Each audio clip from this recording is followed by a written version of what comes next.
Our Prime Minister emphasized while inaugurating Semicon India 2023 that India wants the whole world to benefit from its skill, capacity and capability. He stressed boosting India's potential for global good and a better world. Let us deliberate on international collaboration for trusted and resilient semiconductor supply chain through panel discussion.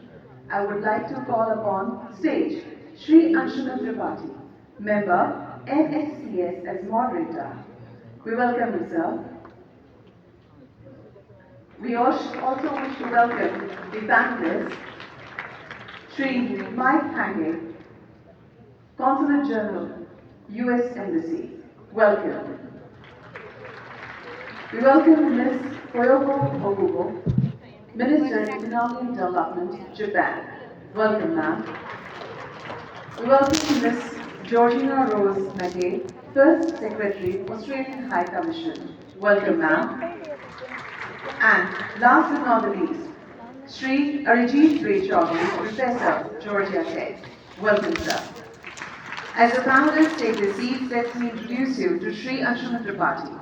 He is a member of the National Security Advisory Board, a Sloan Fellow from Stanford Graduate School of Business. He specializes in creating entrepreneurial ecosystems worldwide in semiconductors, cyber-physical systems, aerospace, defense, and holds a US patent in semiconductors. His research on hardware Trojans was also acknowledged by the US DoD. As a chip designer, his designed chips have accumulative sales of over 1 billion USD. May I request Sri Tripathi to kindly steer us through the interactive discussion during this session. And one more time, a big round of applause for all the dignitaries on the dais. Thank you.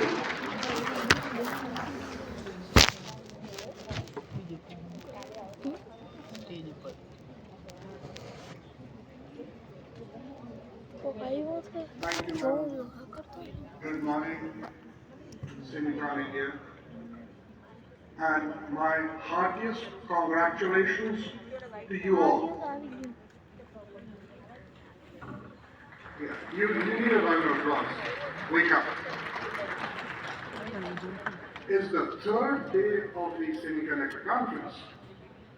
It's a Sunday morning, and breakfast is served today at the hotel, whichever you're staying, till 11 o'clock.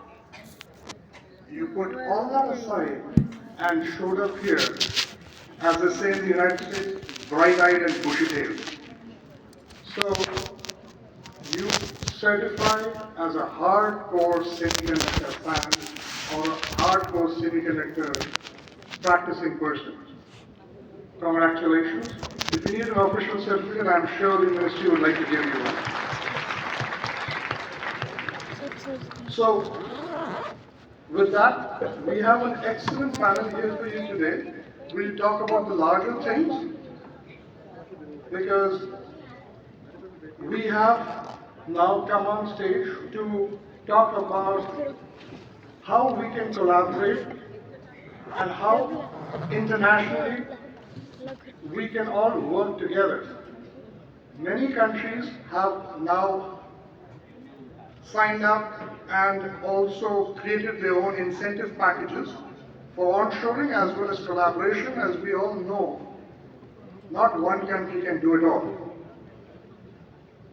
So, in the excellent panel that we have today, we have Mike Hankey, the Consul General of the United States at the Consulate General in Mumbai. He's been here since August of 2022. Prior to this, he was the Deputy Chief of Mission in the U.S. Embassy in Amman. He is a Senior Foreign Service Officer since 2001. Holds a Bachelor's in International Affairs from George Washington University, a Master's degree from the Indiana University, and has worked deeply to create ties when he was at the U.S. Consulate General in Tehran, Saudi Arabia, in the Saudi oil industry. Sir, I guess now you're in the new oil, the semiconductor industry. Welcome, sir.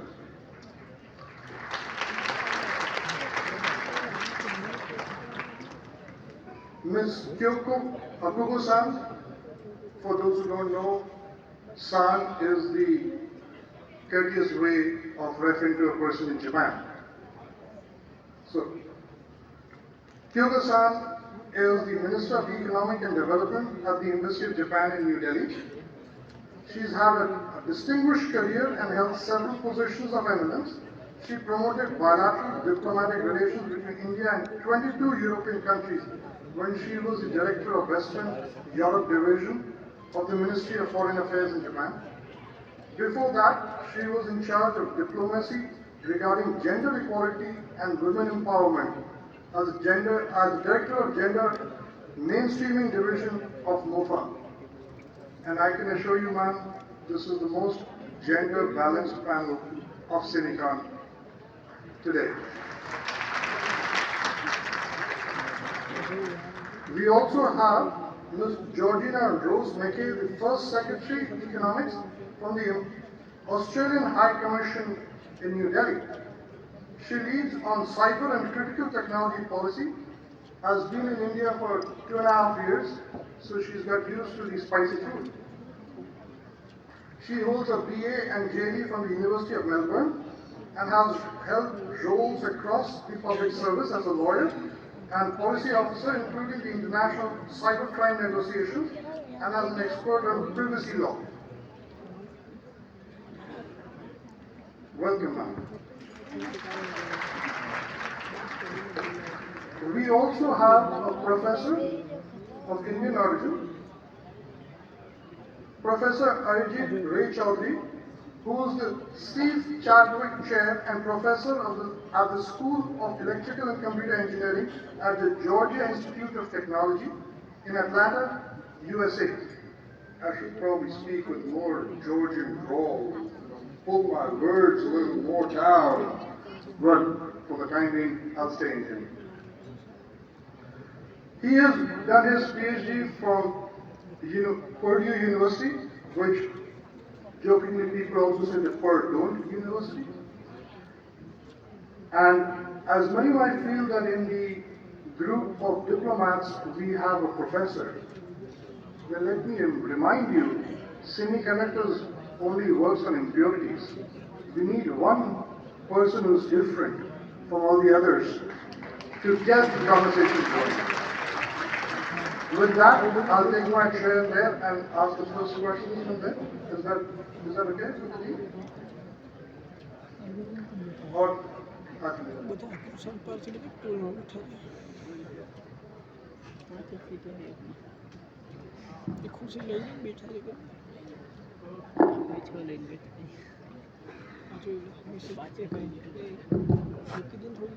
to set the stage, I think how about we start with a 2-minute, you can share about your individual countries' efforts in semiconductors and international collaboration. Would you like to start, Kakuza? Okay, thank you very much.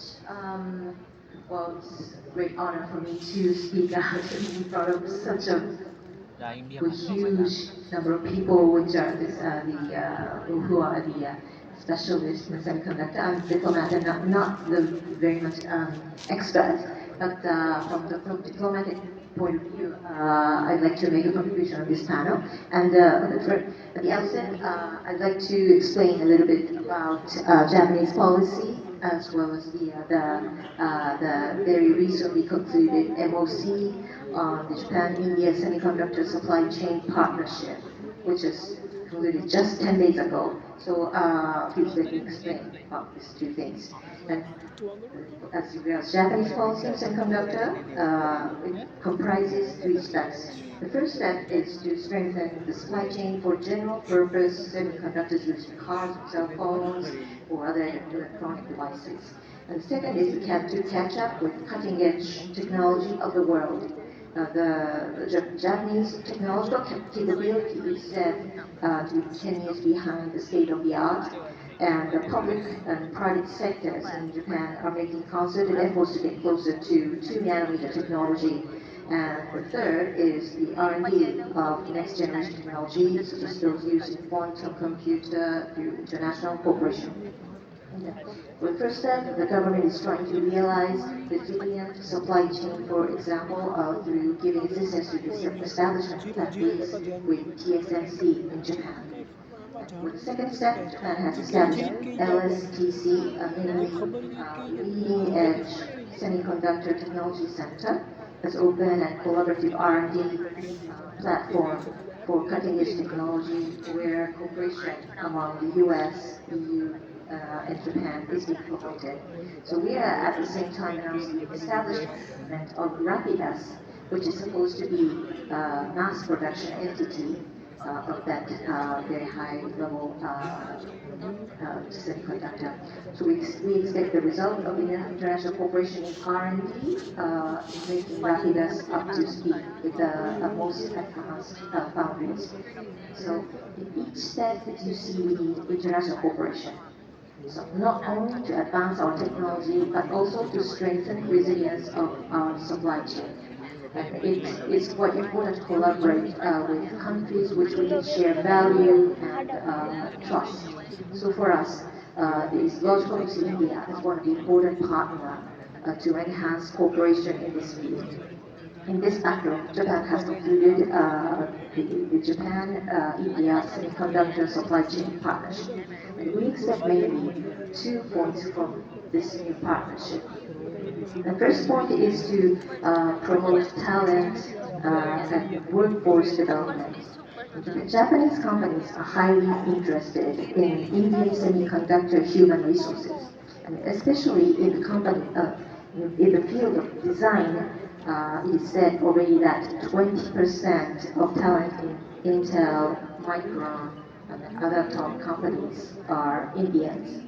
Japanese semiconductor company Renesas is already collaborating with Indian companies with established R&D center in Bangalore and in the area of EV as well as design personnel and starting next human generation resource નું કેમ exchange. content computer થાય head cutting Okay. technology And the second R&D for point the next is generation the possible future પછી મને collaboration સમજાવજે in નિરાતે Gujarati manufacturing. So we understand that India is wishing to establish semiconductor manufacturing ecosystem in the country, and we would like to contribute to to making it in the area where the Japanese industry has a strength.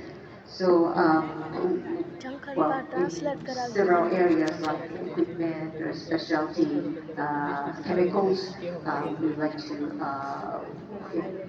attract the Japanese industry to be interested in the Indian market. And in this way, we would like to strengthen the semiconductor area, strengthen the tie in the semiconductor area with India as partners with mutual trust and contribute to the resilient supply chain in the world. Thank you.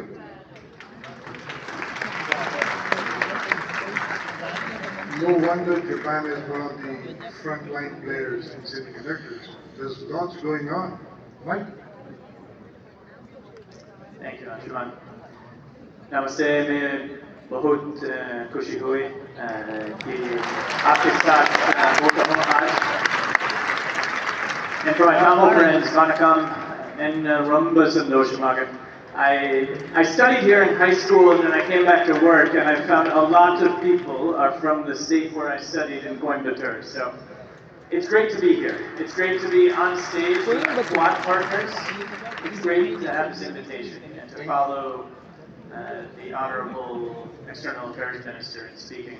There's 3 things that I would emphasize today. Number 1 is that the US and India are indispensable partners in the 21st century. And this is based on everything from people-to-people connections. That, you see 4 million Indians in the diaspora in the United States. India is the number 1 sending country for students going to the US. India and the US, US is the number 1 trading partner for India with $191 billion in trade last year. Beyond that, we share fundamental values. And as my counterpart from Japan was saying, we share a similar vision for the world. A world that's peaceful, fair, free, and open. Now, when it comes to semiconductors, the US only produces 10% of all semiconductors in the world. Unfortunately, most semiconductor production is concentrated in just a very few places. And for those of us that share values, that presents a risk. Our goal is to de-risk that economy, to build a safe, secure, and diversified global ecosystem for semiconductors so that it can power the world. Today, in conferences like this, and what India is doing, I see a golden opportunity. This is where India can come in. India can come in to present a new alternative in these global supply chains. The US is putting investment into helping India and similar like-minded partners to build that supply chain. We see evidence just this week with the investments that US companies are making, voting with their feet. Take a look at the Micron investment here in Gujarat, the announcements by AMAT, by AMD, by Lam Research to come in. And it's not only in ATB, it's not only in research and design, but it's also in skilling. So as the President and the Prime Minister said, it's everything from the seas to the stars that we can collaborate, and that same diversity of collaboration is true in semiconductors. Thank you. Thank you, આ Mike. સારું કીધું. Georgina. 10% production USA માં થાય એટલે બધે diversity. નાનું પતાવી Honourable દીધું Minister જેવું. for External Affairs, કોઈને જાણવું નથી Session to the India Semiconductor Mission and the Ministry of Electronics and IT for putting on such a wonderful conference in these past 3 days, and of course our moderator and my fellow panelists today. It's truly an honour to be here. So we know that the global technology landscape is evolving at an unprecedented pace, and geostrategic competition is impacting the development and use of critical technologies. And as we're all aware, the need for semiconductors and the security of their supply chains has grown in importance in recent years. We really welcome India's decision to invest in development in India's semiconductor design and manufacturing ecosystem. And as Australia is an importer of semiconductors, we are pleased that steps are being taken by like-minded countries to diversify semiconductor supply chains.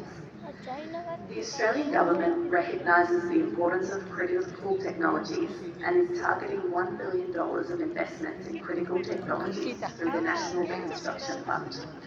In May 2023, the Australian government updated the list of critical technologies, and on this list included advanced manufacturing and materials technologies, including semiconductors. Australia has value to offer across the semiconductor ecosystem, from critical mineral inputs through to design. Australia's critical mineral strategy is the government's plan to grow our critical minerals industry. With our rich geological endowment and track record as a reliable exporter of resources, Australia can play a pivotal role in delivering the processed minerals the world needs. The government is targeting $500 million of new investment in critical minerals projects via the Northern Australian Infrastructure Facility. In 2022, Australia added 2 new minerals to Australia's critical minerals list: high-purity alumina and silicon, which reflects the expanding significance of mineral inputs in strategic applications like semiconductors. Australia also has existing strengths in areas of competitive advantage in the semiconductor supply chain, bridging in niche capabilities in design, manufacturing and research, as well as in silicon irradiation, which is required for some high-powered applications.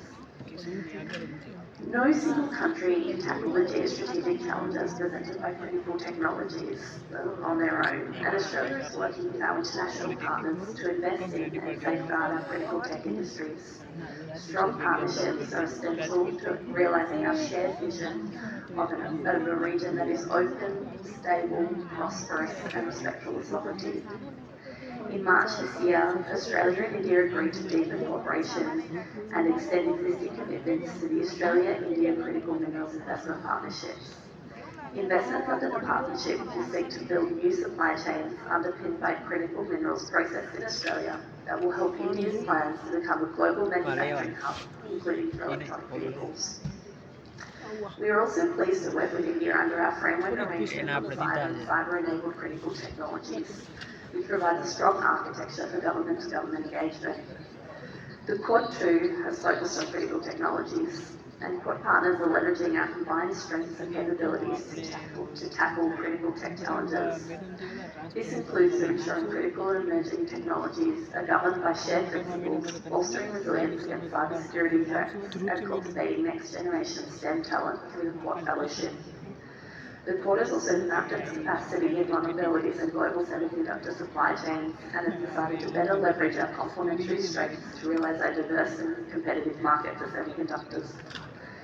At the recent Quad Leaders Summit, our leaders welcomed the launch of the private sector-led Quad Investors Network. The network will aim to facilitate investments in strategic technologies, including clean energy, semiconductors, critical minerals, and quantum technologies. Our efforts across borders and with trusted partners will enhance our shared vision of developing diverse, secure, and reliable supply chains for semiconductors. Thanks, Georgina. Sees Australia as a very strong ally in many things, including the critical technologies. We welcome you here. Professor Archie, I understand as an academic, there's a lot of effort you're doing between the two nations in semiconductors and critical technologies. Please. Sure. First of all, thank you, Okshuman, for the introduction, and thank you, everybody, for inviting me. So this is an honor. Of course, the impurity in the group, so I'm trying to keep my conversation in a different direction. So to me, supply chain is all about talent.